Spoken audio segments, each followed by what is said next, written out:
मैंने बिना सोचे समझे क्रोध में आकर अपने सबसे वफादार मित्र की हत्या कर दी। उसने अपनी जान देकर भी वफादारी निभाई और मैंने उसे धोखेबाज समझा।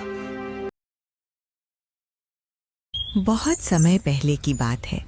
एक राज्य में एक न्यायप्रिय राजा रहते थे। उनके पास एक सुंदर तोता था जिसका नाम मित्रु था। मित्रु बहुत समझदार और वफादार था। राजा उससे बहुत प्यार करते थे और उसे अपने मित्र की तरह मानते थे। एक दिन मित्रु का मन जंगल घूमने का हुआ। वो राजा से बोला, महाराज, क्या मैं आज जंगल की सैर करने जा सकता हूँ? हाँ मित्रों, अवश्य जाओ, लेकिन सांझ तक लौट आना। धन्यवाद महाराज, आप बहुत दयालु हैं। मित्रु खुशी से जंगल की ओर उड़ चला। घने जंगल में उड़ते उड़ते अचानक उसे एक पुराने पेड़ पर दो तोते दिखाई दिए। जैसे ही मित्रु उनके पास गया, उन्होंने उसे देखा और तुरंत पहचान लिया। वे मित्रु के माता पिता थे। अरे, ये तो हमारा बेटा मित्रु है। कितने सालों बाद दिखा है तू बेटा? मित्रु बेटा, तू कहाँ था इतने दिनों से? हमें तेरी कितनी चिंता रहती थी। माता पिता, मैं राजमहल में रहता हूँ। महाराज बहुत अच्छे हैं।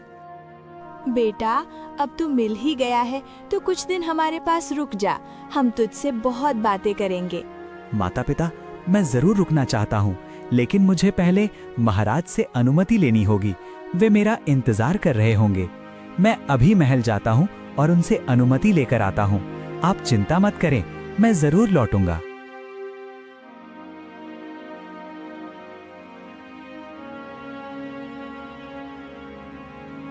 महाराज, आज जंगल में मुझे मेरे माता पिता मिल गए। कई सालों बाद उनसे भेंट हुई है। क्या मैं कुछ दिनों के लिए उनके पास रह सकता हूँ? ये तो बहुत अच्छी बात है मित्रु। तुम एक सप्ताह के लिए अपने माता पिता के पास जाओ, उनका ख्याल रखना और खूब समय बिताना। मित्रु खुशी खुशी वापस अपने माता पिता के पास पहुंचा और उनके साथ रहने लगा। पूरा सप्ताह उसने अपने परिवार के साथ बिताया। जब लौटने का आखिरी दिन आया तो जंगल के सभी तोते उसे विदा करने इकट्ठे हुए। मित्रु बेटा, तुम्हारे महाराज बहुत अच्छे हैं जो तुम्हें हमसे मिलने की अनुमति दी। हम उन्हें एक अनमोल उपहार देना चाहते हैं। बूढ़े तोते ने एक सुनहरा चमकदार फल निकाला। यह अमृत फल है। जो इसे खाएगा वो सदा जवान रहेगा। उसका शरीर कभी बूढ़ा नहीं होगा और वो निरोग रहेगा। यह बहुत दुर्लभ फल है। इसे महाराज को दे देना। धन्यवाद, मैं ये महाराज को जरूर दूंगा। मित्रु अमृत फल लेकर महल की ओर उड़ चला। शाम हो गई थी। रास्ते में थक जाने पर वो एक पेड़ की शाखा पर आराम करने रुका। उसने फल को एक खोखली शाखा में सुरक्षित रख दिया और सो गया। उसी पेड़ में एक जहरीला सांप रहता था। रात में सांप को वो चमकता फल दिखा। सांप फल के पास गया और गुस्से में अपना विषैला डंक उस फल में मार दिया। फल के ऊपरी हिस्से में जहर फैल गया। सुबह मित्रु उठा, फल लिया और महल की ओर उड़ चला। महल पहुंचकर वो सीधे राजा के पास गया। महाराज, मेरे माता पिता और जंगल के सभी तोतों ने आपके लिए ये अमृत फल भेजा है। ये बहुत दुर्लभ है। इसे खाने से आप सदा जवान और स्वस्थ रहेंगे। ये तो बहुत अनमोल उपहार है। तुम्हारे माता पिता का बहुत धन्यवाद। रुकिए महाराज, पहले इस फल की जांच करा लेनी चाहिए। बिना जांचे फल खाना उचित नहीं है। ठीक है, पहले किसी जानवर को ये फल खिलाकर देख लो। एक कौवे को वो फल खिलाया गया। सांप के जहर के कारण कौवा तड़पने लगा और मर गया। ये देखकर सभी दरबारी सन्न रह गए। महाराज, मुझे पहले से ही इस तोते पर शक था। ये आपको मारने की साजिश थी। मित्रु, तूने मुझे धोखा दिया। तूने मुझे मारने की कोशिश की। नहीं महाराज, मैं कभी आपके साथ विश्वासघात नहीं कर सकता। ये फल तो... लेकिन राजा ने क्रोध में आकर एक ही झटके में तलवार से मित्रु का सिर काट दिया। बेचारा मित्रु वहीं गिर पड़ा। इस फल को और मित्रु को एक साथ दफना दो बगीचे में, ताकि ये गद्दारी याद रहे।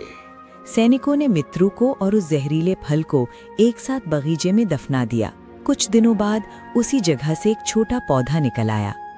धीरे धीरे वो एक बड़ा वृक्ष बन गया और उस पर सुनहरे फल लगने लगे। राजा ने आदेश दिया कि इसके चारों ओर बाड़ लगा दी जाए और कोई भी इसका फल न खाए, क्योंकि ये जहरीला है। कई साल बीत गए, वो पेड़ फलों से लद गया। उसी राज्य में एक बहुत गरीब बूढ़ा और बुढ़िया रहते थे। वे लाचारी और गरीबी से तंग आ चुके थे। एक रात दोनों अपनी टूटी फूटी झोपड़ी में बैठे थे। अजी, अब ये दुख और गरीबी सही नहीं जाती। न खाने को दाना है, न शरीर में ताकत बची है। ऐसी जिंदगी से तो मौत अच्छी है। तुम सच कहती हो भाग्यवान, लेकिन हम कर भी क्या सकते हैं? मौत भी तो नहीं आती। जी, राजा के बगीचे में वो जो सुनहरे फलों वाला पेड़ है ना, सब कहते हैं कि उसका फल जहरीला है। आप आज रात को वे फल तोड़ लाइएगा। लेकिन वो तो जहरीला है, उसे खाकर हम मर जाएंगे। वही तो हम चाहते हैं। उस फल को लेकर आएंगे, हम लोग खा कर सो जाएंगे। हमारे मर जाने से किसी को क्या फर्क पड़ेगा? इस दुनिया में हमारा है ही कौन जो हमारे लिए रोएगा? कम से कम इस रोज रोज की भूख से तो छुटकारा मिलेगा। रात के गहरे सन्नाटे में बूढ़ा उस जहरीले फल वाले पेड़ में पास गया और पहरेदार से बच उस पेड़ के पास गया जिस पर सुनहरा फल लगा था। उसमें से एक फल तोड़ा और घर आ गया। दोनों ने आधा आधा फल खाया और सो गए, इस उम्मीद में कि सुबह उनकी आंख नहीं खुलेगी। लेकिन जब सुबह हुई और सूरज की किरणें उन पर पड़ी तो वे जागे। दोनों हैरान रह गए। अरे, मैं तो जिंदा हूँ। हे भगवान, ये क्या? जी, जरा खुद को आईने में देखो और मुझे देखो। वो फल जहरीला नहीं था, वो तो सच में अमृत फल था। हम जवान हो गए। वे दोनों अब बूढ़े नहीं। ये खबर जंगल की आग की तरह पूरे राज्य में फैल गई कि राजा के जहरीले पेड़ का फल खाकर एक बूढ़ा और बुढ़िया जवान हो गए हैं। ये बात राजा तक भी पहुंची।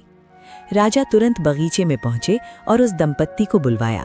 सच बताओ, तुम दोनों वही बूढ़ा बुढ़िया हो? तुम्हारे साथ ये चमत्कार कैसे हुआ? महाराज, क्षमा करें। हमने सोचा था कि फल जहरीला है, इसलिए हमने आत्महत्या करने के लिए उसे खाया था। हमारे मरने से किसी को फर्क नहीं पड़ता, लेकिन जब हम सोकर उठे तो देखा कि हम जवान हो गए हैं। ओह, इसका मतलब मेरा मित्र सही था। वो फल जहरीला नहीं था, वो सच में मेरे लिए अमृत लाया था। शायद रास्ते में किसी कारण से दूषित हो गया, लेकिन पेड़ जो उगा वो अमृत का ही उगा। मैंने बिना सोचे समझे क्रोध में आकर अपने सबसे वफादार मित्र की हत्या कर दी। उसने अपनी जान देकर भी वफादारी निभाई और मैंने उसे धोखेबाज समझा।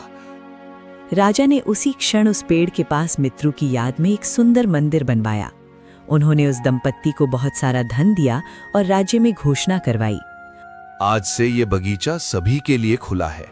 जिसे भी जरूरत हो वो इस अमृत फल को खा सकता है। और मेरी प्रजा ये याद रखें, क्रोध में लिया गया निर्णय हमेशा विनाशकारी होता है।